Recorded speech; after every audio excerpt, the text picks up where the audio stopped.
I'm Jim Donovan. And I'm Janelle Burrell. Breaking right now at noon, the U.S. Attorney's Office announcing federal charges against Philadelphia Council member Kenyatta Johnson and his wife. Also, police now offering a reward as they hunt for a man accused of raping a woman in Love Park. Matt. And we're still talking about some whipping winds for our Wednesday afternoon. We'll also get the coldest day of the week tomorrow. We'll give you all the details coming up. And it's back to class for students and teachers at a Philadelphia school forced to close due to asbestos. The news at noon starts in 60 seconds.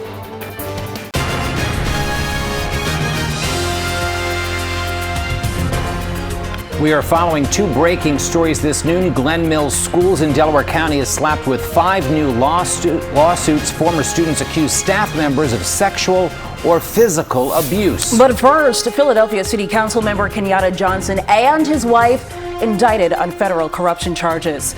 Those corruption charges were announced late this morning. Good afternoon, everybody. I'm Janelle Burrell. And I'm Jim Donovan. Kenyatta Johnson becomes the second sitting council member charged in a federal corruption probe. Eyewitness News reporter Joe Holden is live in Center City, where the U.S. attorney laid out the case against Johnson and the other defendants. Good afternoon, Joe. Jim, Janelle, good afternoon. Plain and simple, it is alleged Councilman Kenyatta Johnson used his official position on Philadelphia City Council to benefit a company that prosecutors say had financial ties to Kenyatta Johnson's wife's consulting business. There are other players connected to this 22-count indictment. Some of those folks are charged with racketeering. We underscore Councilman Johnson and his wife Dawn Chavu are not facing racketeering charges. The U.S. Attorney's Office making this announcement this morning at a news conference. This makes for the second sitting councilman charged by federal prosecutors. Court records claim Kenyatta Johnson used what's known as councilmatic prerogative. That is a controversial custom among city council members to leverage control over all development projects in their districts. It is alleged by prosecutors the councilman introduced and voted on spot zoning legislation related to the Royal Theater, a property formerly held by Universal, the company at the center of the scheme. And in addition, the councilman is accused of blocking reversion of another property held by the same company after it failed to develop that parcel of land. Prosecutors say Johnson was paid more than $66,000. The payments, it's claimed, were diverted through his wife, Dawn Chavu's consulting company. Here is Assistant U.S. Attorney Jennifer Williams. Defendant Kenyatta Johnson is the Philadelphia City Councilman for the 2nd District. He is charged in this indictment with 2 counts of honest services wire fraud, arising from the allegation that he performed official actions in exchange for corrupt payments. His wife, Dawn Chavu, is also charged in this scheme with 2 counts of honest services wire fraud.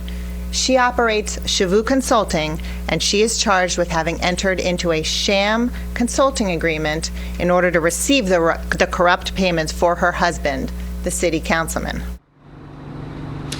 Councilman Johnson did release a statement last evening, and it still stands according to a spokesman. Let me quote here. First, let me be clear. I am innocent. I did nothing wrong. I am the victim of overzealous federal prosecutors who have spent the last 5 years looking for something to charge me with. If charged with any crime, I will be pleading not guilty.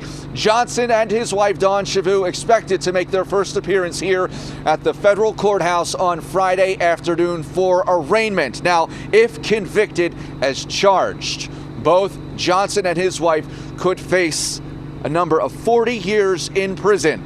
The councilman has scheduled a 4 o'clock news conference to confront these allegations. We're back at 4 with the latest and, of course, the full story at CBSPhilly.com. But for now, live at Federal Court in Center City, I'm Joe Holden, CBS 3 Eyewitness News. Thank you, Joe. Also breaking this noon, attorneys announce 5 new lawsuits against Glen Mills School in Delaware County. Former students claim they were sexually or physically abused by the school staff. Eyewitness News reporter Howard Monroe is live in Center City, where a news conference just wrapped up. Howard.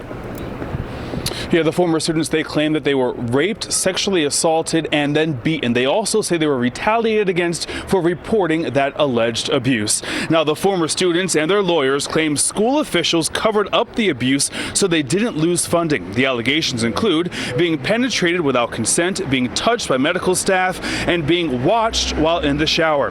The school is nearly 200 years old and enrolled at-risk youth. In 2019, all students were pulled from the school and staff members were were laid off after the state revoked the school's licenses. Last week, the governor proposed an additional $5 million to boost the state's oversight of juvenile programs. Here are the two men who filed the lawsuits. I was sexually abused multiple times, physically abused multiple times, verbal abused. Every day at Glen Mills was a horror to me. Every day. Glen Mills schools took from me the positive light I had as a teenager. And now all that's left is darkness. Now, the school is currently closed. However, it has filed an appeal to get its licenses back. Coming up when we see you later on this evening on Eyewitness News, hear from those two men about what they fear if that school gets reopened. But for now, live in Center City, Howard Monroe, CBS 3 Eyewitness News. Thank you, Howard. In other news, a $5,000 reward is now offered in the hunt for a rapist who attacked a woman in Love Park. Meantime, police are stepping up their patrols. Philadelphia police released this surveillance video of the suspect running away. The attack happened around 5:30 on Saturday morning. Police say the 41-year-old victim was on her way to work and had just gotten off the subway at 15th Street. Police say the suspect followed the victim, knocked her to the ground, and raped her. If you have any information, you're urged to call police at 215-686-TIPS.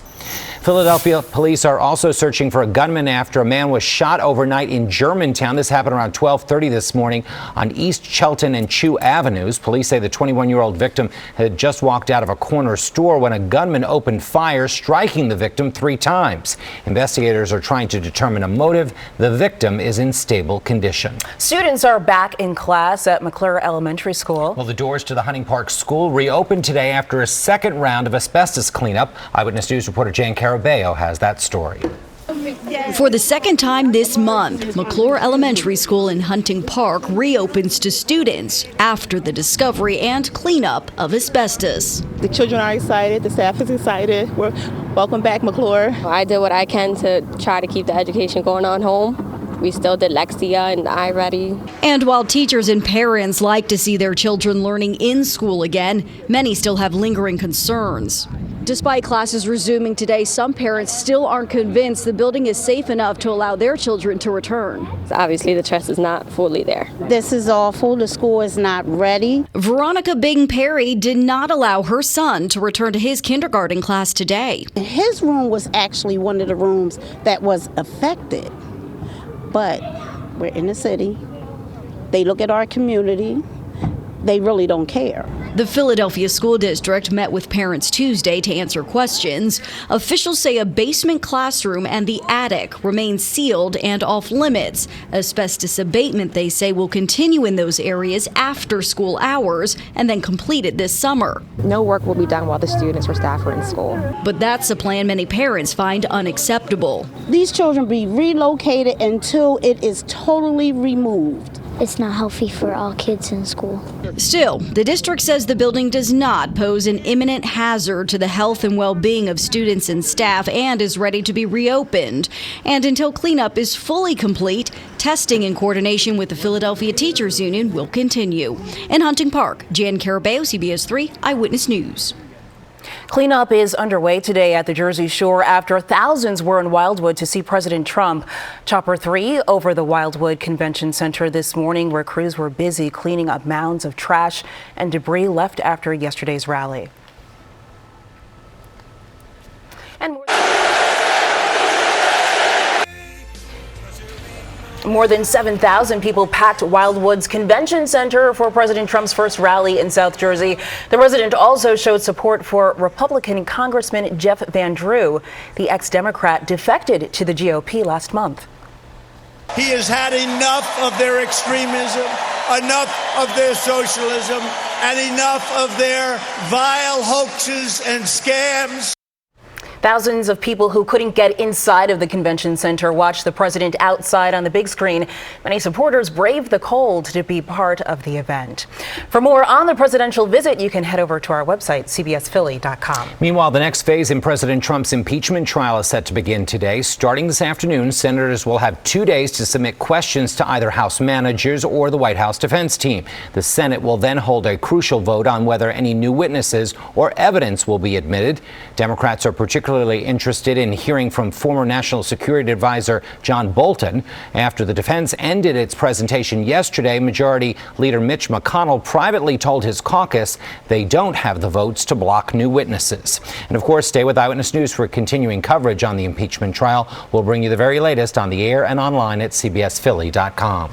Declaring war on e-cigarettes. This morning, district attorneys of 2 local counties announced a lawsuit against some companies that sell the devices, saying they're being marketed to children.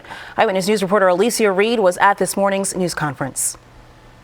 The Bucks County DA says they can no longer avoid the vaping epidemic in our area. There's a serious concern for the health and well-being of their students, and they're hoping this litigation will not only bring awareness, but help solve the problem. Several school districts have joined with the Bucks and Montgomery County district attorneys in a jointly filed civil suit against Juul Labs and other e-cigarette manufacturers. It alleges that the companies manufactured e-cigarette devices and accessories that were marketed to be attractive to minors, turning their children into a generation of addicts. School officials say students that would have never thought of smoking or vaping, and about half of the seniors at Central Bucks High School are vaping up to 60 times a day. Some students are pleading for help to quit after seeing the side effects their friends faced. They've also been an increase in the number of 911 calls after some students suffered chest pains, dizziness, anxiety, and lung failure. 40% of our seniors are vaping, and that is a very large amount of children. Some students have reported to me that they're vaping 60 times a day, and these children don't know how much nicotine they're taking in. The goal of this lawsuit is to help fix the problem the county is facing. They're also going after local retailers who sell to minors. Reporting from Bucks County, Alicia Reed, CBS 3 Eyewitness News. Well, still ahead on CBS 3 Eyewitness News, new video showing the final moments before Kobe Bryant's helicopter crashed in California. Plus, more than 200 Americans are being evacuated from China because of the coronavirus. We'll tell you where that flight is heading. And good news for Philly travelers. There are now more options flying in and out of Philly. We'll be right back. The Philadelphia Health Department is investigating another possible case of coronavirus in our area. Officials not releasing any further details, but we do know a possible case at William Penn Charter School and 2 possible cases in New Jersey have tested negative for the coronavirus. Meanwhile, a flight evacuating close to 240 Americans from China is on its way to Southern California right now. Earlier this morning, it made a stop in Anchorage, Alaska, where passengers were screened. The flight was chartered by the State Department. Chinese officials now say the number of confirmed cases of coronavirus is now nearly 6,000 patients. Former child actor Shaun Weiss is behind bars in California. Authorities say the 41-year-old broke into a home while high on meth. Weiss, who played the role of Goldberg in the Mighty Ducks movies, was previously arrested for public intoxication in 2018. The National Transportation Safety Board expects to issue its first report in 10 days on the helicopter crash that killed Kobe Bryant, his daughter, and 7 others. This is the last known video showing what's believed to be Bryant's chopper circling above a neighborhood on Sunday about 15 minutes before it crashed. The man who turned over the video to the NTSB says he began recording because it seemed out of the ordinary. The wreckage, meanwhile, has now been moved to a secure location. The NTSB says their final report could take a year. Travelers will soon have more options when they fly in or out of Philadelphia International Airport. Today, Frontier Airlines announced 3 new nonstop destinations are coming to the airport this spring. In April, there will be daily flights to Los Angeles, and in May, Frontier is adding daily flights to Boston and 3 flights a week to Chicago. Frontier officials say once those flights take effect, they will serve 13 of the largest markets in the country out of Philadelphia International Airport. Every year, thousands flock to this very popular music concert in Dover. We'll still head on Eyewitness News, a look at some of the top acts scheduled to perform at Firefly. Matt. And we're looking ahead to the weekend as we're halfway through the work week. It looks like it could be a little bit messy from time to time with the chance for some rainy weather, even maybe a few wet snowflakes. Either way, temperatures look to be in the 40s. We'll have a look at the 7-day forecast coming up.